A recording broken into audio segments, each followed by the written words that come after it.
Everyone, welcome again to the classes of current affairs. तो आज की डेट क्या है? 4 दिसंबर। ठीक है, आज के करंट अफेयर्स कवर करें। पहला टॉपिक क्या है कि 10 years of ministry of Ayush, मतलब जो हमारी मिनिस्ट्री ऑफ आयुष है उसको कितने साल हो गए? 10 years हो गए एस्टैब्लिश हुए। तो हमारी मिनिस्ट्री ऑफ आयुष से रिलेटेड कौन सी ऑर्गेनाइजेशन है?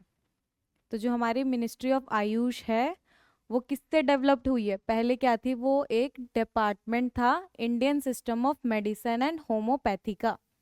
तो मतलब हमारे पास एक पहले क्या था? डिपार्टमेंट था। किसका डिपार्टमेंट था वो? मेडिसिन्स के इंडियन सिस्टम का और होम्योपैथी का। उसको क्या करा? 1995 में ये डिपार्टमेंट को हमने क्रिएट किया था और 2003 में इसको हमने रीनेम कर दिया डिपार्टमेंट ऑफ आयुष में। ठीक है, और फिर इसी डिपार्टमेंट ऑफ आयुष को 2014 में हमने एक मिनिस्ट्री में कन्वर्ट कर दिया। पहले डिपार्टमेंट था, फिर उसको मिनिस्ट्री में कन्वर्ट कर दिया, मतलब अब उसका एरिया को, स्कोप को इंक्रीज कर दिया। ठीक है, आयुष की फुल फॉर्म क्या है? आयुर्वेदा, योगा, नेचुरोपैथी, यूनानी, सिद्धा एंड होम्योपैथी।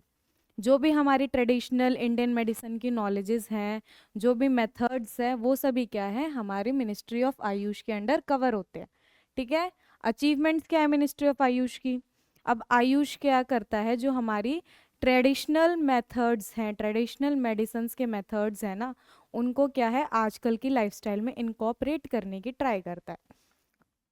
आयुर्वेदा आ गया, योगा, मेडिटेशन, ये सभी चीज़ों को इंक्लूड करते हैं जिससे हमारी हेल्थ पे साइड इफ़ेक्ट्स कम हो, है ना। आजकल हम लोग जो मेडिसिन लेते हैं उससे क्या होता है? सर दर्द तो ठीक कर रही है लेकिन किडनी पे इम्पैक्ट डाल देती हैं, लिवर पे इम्पैक्ट डाल देती हैं, तो उसके साइड इफ़ेक्ट्स ज़्यादा हैं। और ऊपर से हमारा क्या है? टॉलरेंसी पावर को भी कम कर रही है। लेकिन जो इंडिया की ट्रेडिशनल मेडिसिन नॉलेज थी, इंडिया की जो ट्रेडिशनल मेडिसिनल नॉलेज है वो क्या है? बहुत बढ़िया है।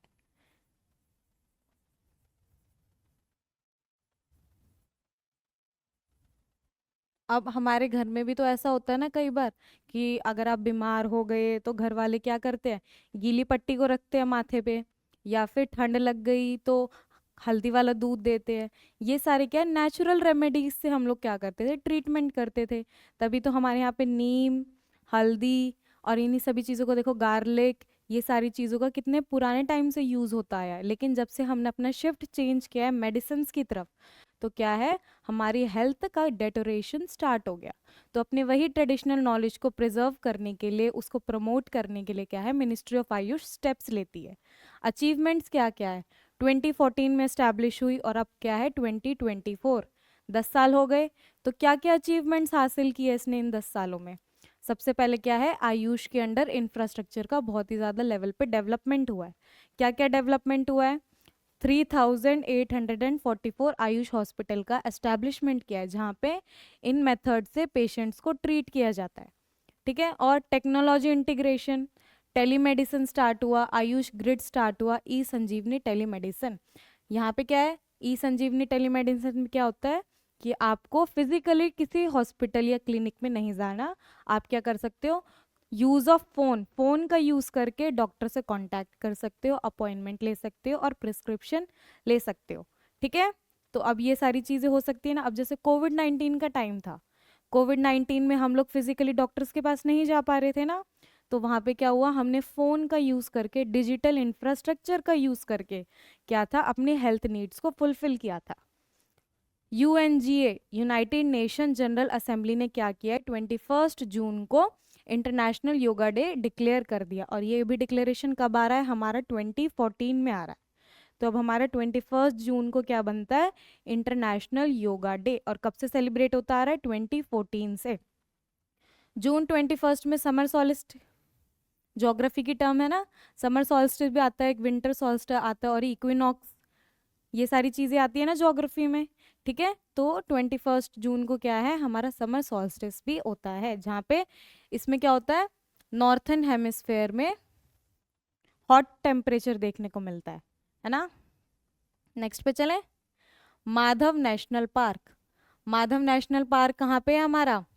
मध्य प्रदेश में है। माधव नेशनल पार्क कहाँ पे? मध्य प्रदेश के शिवपुरी डिस्ट्रिक्ट में है। और कौन सी हिल्स पड़ती है, कौन सी रेंज है? विंध्यान हिल्स पड़ती है। ठीक है, क्यों न्यूज में आया माधव नेशनल पार्क का? न्यूज में क्या रेफरेंस देखने को मिला? जो हमारी नेशनल टाइगर कंजर्वेशन अथॉरिटी है, एनटीसी है, मतलब नेशनल टाइगर कंजर्वेशन अथॉरिटी, उसने क्या किया है, अप्रूव किया है कि माधव नेशनल पार्क को अब हम लोग क्या बना सकते हैं, न्यूएस्ट टाइगर रिजर्व बना सकते हैं। तो मध्य प्रदेश में जो अब न्यू टाइगर रिजर्व आई है, एस्टैब्लिश हुई है, वो कौन सी है? Madhav national park. ठीक है, पहले ये एक नेशनल पार्क था, लेकिन अब इसको ट्रांसफॉर्म कर देंगे किसमें? टाइगर रिजर्व में। तो यहाँ से एक और चीज सीखने में आई कि टाइगर रिजर्व के लिए अप्रूवल कौन देता है? National tiger conservation authority. ठीक है, अब ये नेशनल टाइगर कंजर्वेशन अथॉरिटी है, वो क्या है? स्टैट्यूटरी बॉडी है। स्टैट्यूटरी बॉडी का मतलब क्या होता है? अगर कोई इंस्टीट्यूशन, कोई ऑर्गेनाइजेशन किसी पार्लियामेंट के लॉ के अंडर एस्टैब्लिश हुआ है, तो उस इंस्टीट्यूशन को, उस ऑर्गेनाइजेशन को, उस अथॉरिटी को हम लोग क्या बोलते हैं? Statutory body. जैसे नेशनल टाइगर कंजर्वेशन अथॉरिटी क्या? वाइल्ड लाइफ प्रोटेक्शन एक्ट 1972 के अंडर बनी है, तो इसीलिए हमारी एनटीसीए क्या है? एक स्टैट्यूटरी बॉडी है। अगर कोई ऑफिस कॉन्स्टिट्यूशन के अंडर बनता है, तो उसको हम लोग क्या बोलते हैं? Constitutional body. लेकिन यहाँ पे एनटीसीए के बारे में कॉन्स्टिट्यूशन में नहीं बताया, हमें कहाँ से पता चल रहा है? वाइल्ड लाइफ प्रोटेक्शन एक्ट के थ्रू पता चल रहा है, इसीलिए ये कैसी है? एक स्टैट्यूटरी बॉडी है। ठीक है, और ये किस लिए बनाई गई है? ताकि ये एडमिनिस्टर कर सके प्रोजेक्ट टाइगर को। प्रोजेक्ट टाइगर के अंडर हम लोग क्या कर रहे हैं? टाइगर्स को प्रोटेक्ट कर रहे हैं ना। तो प्रोजेक्ट टाइगर को एडमिनिस्टर करने के लिए national tiger conservation authority establish हुई है। अब यहाँ पे जो हमारा माधव नेशनल पार्क है, इसकी लोकेशन कहाँ पे है? मध्य प्रदेश के शिवपुरी डिस्ट्रिक्ट में। Flora fauna, flora plant species और फौना एनिमल स्पीशीज। तो यहाँ पे माधव नेशनल पार्क में कौन से फौना मिलते हैं? Antelope, antelope, nilgai, chinkara, deer, और डियर भी कौन से? चीतल, सांभर और barking deer. Leopard, wolf, jackal, fox, wild dog और हमारे वाइल्ड पिग, ये सभी एनिमल्स हमारे माधव नेशनल पार्क में मिलते हैं। फ्लोरा, फ्लोरा में क्या मिलता है? ट्रॉपिकल ड्राई डेसिडियस भी मिलता है और मिक्स मिलता है ड्राई थॉर्न फॉरेस्ट का भी। तो यहाँ पे ड्राई डेसिडियस फॉरेस्ट भी है और हमारे ड्राई थॉर्न फॉरेस्ट भी है।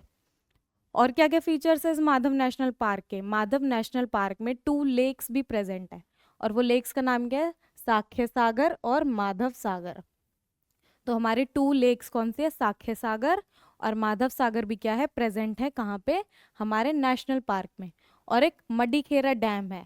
मडीखेरा डैम भी हमारा कहाँ पे? पार्क के नॉर्थ वेस्टर्न पार्ट में सिचुएटेड है। इतनी सारी चीजें हैं ना। नेक्स्ट आ जाता है हरिमऊ शक्ति 2024, इंडिया मलेशिया के बीच में जॉइंट मिलिट्री एक्सरसाइज है। एक्सरसाइज का नाम क्या है? हरिमऊ शक्ति। कब कंडक्ट हो रही है? 2024 में। और किसके किसके बीच में है? इंडिया के बीच में और मलेशिया के बीच में है। कहाँ पे कंडक्ट हुई है? ये मलेशिया में हुई है। और ये क्या है? हर साल ट्रेनिंग इवेंट कंडक्ट होता है, मतलब ये एक्सरसाइज हर साल होती है। तो इसमें क्या होता है? ऑल्टरनेट प्लेस में होती है। जैसे एक ईयर कहाँ पे होगी? मलेशिया में, उसके नेक्स्ट ईयर होगी इंडिया में। 2024 में मलेशिया में हुई है, तो 2025 में कहाँ पे होगी? इंडिया में। और 2023 में भी कहाँ हुई होगी? इंडिया में। तो जब ये 2023 में इंडिया में हुई थी, तो ये कहाँ पे हुई थी? मेघालय इंडिया में हुई थी और उमरोई कैंट में हुई थी। तो 2023 में उमरोई कैंट मेघालय इंडिया में इस एक्सरसाइज को कंडक्ट करवाया गया था। एम क्या है? हमने देखा जब कल भी हमने मिलिट्री एक्सरसाइजेस पढ़ी थी ना, तो उनका एम क्या था? रीजनल कोऑपरेशन बढ़ाना है, कंट्रीज़ के बीच में आपस में अंडरस्टैंडिंग बढ़ानी है, कोऑर्डिनेशन बढ़ाना है, ड्रिल्स करनी है, प्रैक्टिस करनी है। क्यों? ताकि जो हमारी मॉडिफाइंग नीड्स है, जो टाइम के साथ हमारी नीड्स चेंज होती जा रही है, उनको हम लोग क्या कर पाए? एड्रेस कर पाए। ठीक है, तो यहाँ पे क्या है? दोनों तरफ की जो मिलिट्री है उनकी कैपेसिटीज़ को, कैपेबिलिटीज़ को इन्हेंस करना है, और साथ में काउंटर इंसर्जेंसी ऑपरेशंस को भी क्या करना है? हमें अपने काउंटर अंडर जो हमारे ऑपरेशंस होते हैं ना, इंसर्जेंसी ऑपरेशंस, उनको भी क्या करना है? प्रैक्टिस करना है, उनकी ड्रिल्स करनी है। और ये ऑपरेशंस कहाँ पे होते हैं? जंगल के टेरेन में, मतलब जो हमारा जंगल फॉरेस्ट का एनवायरनमेंट होता है, क्लाइमेट होता है, जोग्राफिकल कंडीशंस होती है, वो नॉर्मल प्लेन एरिया से अलग होती है ना, तो वहाँ पे प्रैक्टिस करने के लिए भी, ड्रिल्स करने के लिए भी हमें स्पेशल नीड्स को ध्यान में देना पड़ता है। अब हमारा आ जाता है national development bank. National development bank है, तो यहाँ पे न्यूज़ में क्यों है? वही सेम चीज़, क्योंकि इंडिया ने इसको, इस बैंक में क्या है, $2 बिलियन कंट्रीब्यूट करे हैं। अभी $2 बिलियन को कहाँ पे कंट्रीब्यूट करा है? इंडिया ने कंट्रीब्यूट किया है। किसको? इस बैंक को कंट्रीब्यूट किया है। ठीक है, और ये न्यूज़ हमें किसने बताई है? मिनिस्ट्री ऑफ फाइनेंस ने बताई है। ठीक है, ये न्यू डेवलपमेंट बैंक किससे रिलेटेड है? ब्रिक्स, जो हमारी एक इंटरनेशनल ऑर्गेनाइजेशन है, इससे रिलेटेड है। तो ये ब्रिक्स में क्या है? 5 कंट्रीज इंक्लूडेड है। ठीक है, कौन से है? बी से ब्राज़ील, आर से रशिया, आई से इंडिया, सी से चाइना एंड एस से साउथ अफ्रीका। इन्हीं से मिलके बना है हमारा ब्रिक्स। ठीक है, और ये कब हुआ था हमारा नेशनल डेवलपमेंट बैंक? कहाँ पे एस्टैब्लिश हुआ था? जब हमारे ब्रिक्स की 6th समिट हुई थी। जब हमारे ब्रिक्स की 6th समिट हुई थी, मीटिंग हुई थी, वो मीटिंग कब हुई? 2014 में हुई। तो वहाँ पे क्या है, ऑफिशियली नेशनल डेवलपमेंट बैंक को लॉन्च किया हुआ था। तो हमारा नेशनल डेवलपमेंट बैंक कब कॉन्स्टिट्यूट हुआ, कब डेवलप हुआ? 2014 में, जब हमारे ब्रिक्स की 6th समिट हुई थी। और ये 6th समिट कहाँ पे हुई है? फोर्टलेजा, ब्राज़ील में। अब यहाँ पे क्या है, ब्रिक्स में कौन कौन लोग मेंबर्स बन सकते हैं? वो सभी लोग मेंबर्स बन सकते हैं जिन्होंने यूनाइटेड नेशन को ज्वाइन किया हुआ है। नेक्स्ट पर्पस क्या है? मोबिलाइज करना रिसोर्स को, और उन रिसोर्सेज को एक्सपैंड करना, खर्च करना कहाँ पे? इंफ्रास्ट्रक्चर पे, सस्टेनेबल डेवलपमेंट प्रोजेक्ट्स पे, जो हमारी मार्केट सब ग्रो कर रही हैं उनके ऊपर, और साथ में जो कंट्रीज डेवलप कर रही हैं, जो अभी डेवलप्ड हुई नहीं है, ऑन द प्रोसेस है डेवलपिंग के, उनके ऊपर इन सभी रिसोर्सेज को हम क्या करेंगे? खर्च करेंगे। भारत रत्न डॉक्टर राजेंद्र प्रसाद की बर्थ एनिवर्सरी। राजेंद्र प्रसाद को तो हम लोग सब जानते हैं ना, डॉक्टर राजेंद्र प्रसाद को हम लोग सभी जानते। कौन थे? हमारी कॉन्स्टिट्यूएंट असेंबली के परमानेंट मेंबर थे। तो उनकी बर्थ एनिवर्सरी थी। कब थी बर्थ एनिवर्सरी? 3 दिसंबर को। तो हमारे डॉक्टर राजेंद्र प्रसाद जी का जन्म कब हुआ था? 3 दिसंबर 1884 को जन्म हुआ। और कब डेथ हो गई? February 28, 1963 में उनकी डेथ हो गई। और वो क्या थे? इंडिपेंडेंट इंडिया के भी फर्स्ट प्रेसिडेंट थे, first president of the India. और कब बने ये? 26 जनवरी 1950 को। और हमारी कॉन्स्टिट्यूएंट असेंबली के भी क्या थे? परमानेंट मेंबर थे। एजुकेशन बैकग्राउंड क्या था? मतलब इनको बहुत ही ज़्यादा नॉलेज थी, मल्टीलिंग्विस्टिक थे। क्या क्या सब लैंग्वेज की नॉलेज थी? पर्शियन की, हिंदी की, अरिथमेटिक की। और यूँ नहीं था कि बहुत ओल्ड एज में जाके नॉलेज आई, अर्ली एज से ही इनको इन सभी लैंग्वेजेस की नॉलेज थी। इन्होंने क्या किया? अपनी ग्रेजुएशन को प्रेसिडेंसी कॉलेज कैलकाटा से कंप्लीट किया। और इतने ब्राइट स्टूडेंट थे कि स्कॉलरशिप स्टूडेंट के तौर पे इन्होंने अपनी ग्रेजुएशन को कंप्लीट किया। साथ में 1909 में इन्होंने क्या करा? अपनी लॉ की डिग्री को भी परस्यू करा। तो 1909 में इनको क्या है? कोलकाता यूनिवर्सिटी से, या कोलकाता से क्या मिला? लॉ की डिग्री मिली। ठीक है, अब लॉ की डिग्री मिली है तो क्या है? लॉ प्रैक्टिस भी तो करेंगे ना, लॉ की प्रैक्टिसिंग भी करते थे। लेकिन जब हमारे यहाँ पे नेशनल मूवमेंट्स का राइज हुआ तो इन्होंने क्या करा? अपने लॉ की प्रैक्टिस को छोड़ा और इंडियन नेशनल मूवमेंट्स में, स्ट्रगल में, फ्रीडम स्ट्रगल में अपना पार्टिसिपेशन दिया। तो कहाँ कहाँ पे फ्रीडम स्ट्रगल में पार्टिसिपेट किया है? जब हमारा चंपारण सत्याग्रह हुआ था महात्मा गांधी के द्वारा, जिसको लेड किया गया था, तो उस सत्याग्रह को भी किसने? राजेंद्र प्रसाद जी ने अपना सपोर्ट दिया था। जब गांधी जी ने नॉन कोऑपरेशन मूवमेंट स्टार्ट की थी तो बिहार में क्या है? नॉन कोऑपरेशन मूवमेंट को किसने लीड किया था? राजेंद्र प्रसाद ने लीड किया था। 1921 में क्या हुआ? अपना फ्लरिशिंग लॉ प्रैक्टिस, मतलब जब इनका करियर बहुत फ्लरिश था, एक अच्छी पीक पे था, तो उन्होंने क्या करा?